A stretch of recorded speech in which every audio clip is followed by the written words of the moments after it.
Hey guys, it's Fnatic Guy, and today we are unboxing this, the iPhone 17 Pro Max in deep blue.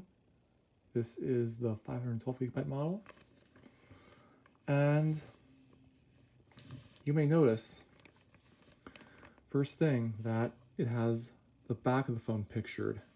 You may also notice, if you're familiar with the iPhone 11 Pro through iPhone 16 Pro models, that this camera array is no longer just a square, it's a rectangle going across the width.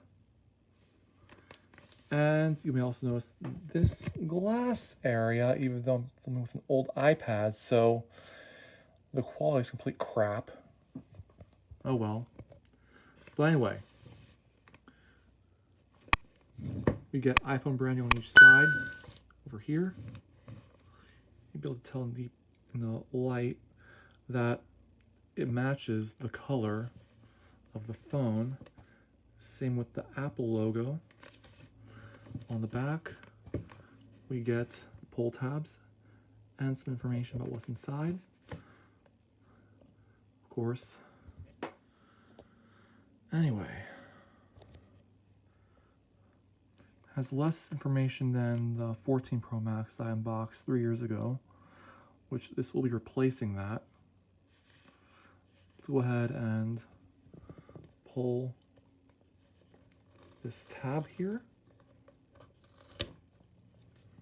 And let's see what's in the box. Put this in here. We get our iPhone 17 Pro Max. I want a better look in the light. So here we go. It's a better look in the light. Deep blue is pretty dark. Of course, we do have our aluminum unibody with this glass area. It's noticeable. Of course, over here, I do want to point something out before we move to the front. This is anodized, but the anodization does not stick to the sharp corners. Now, over here, let's tear the screen protector off. We do get our 6.9-inch OLED display. Over here we get our volume controls and the action button, which replaces the ringer switch on the 14 Pro. Better look there. Of course, USB-C port here, right there. Of course, the microphone and the speaker have actually switched places compared to the 14 Pro, rather also the 16 Pro. And over here, we get the side button here and the camera control button. I don't know why Apple doesn't want to call this a button. It's strange to me. Anyway, inside the box, we get a USB-C to USB-C cable that is braided, and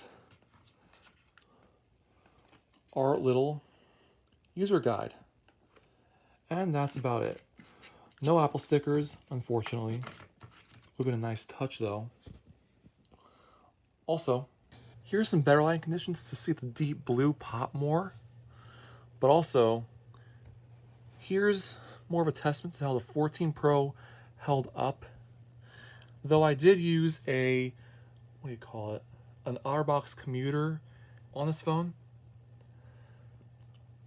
I actually had a company called iSword reach out to me and send me some cases, and that's what this is in right now. And when my OtterBox commuter broke, I started using this case from iSword, and so far it's held up pretty well. The only actual rip is right here. And yes, the 17 Pro is going to get a better screen protector. Anyway, if you found this helpful, then please make sure to rate, comment, and subscribe for more videos, and I'll see you next time.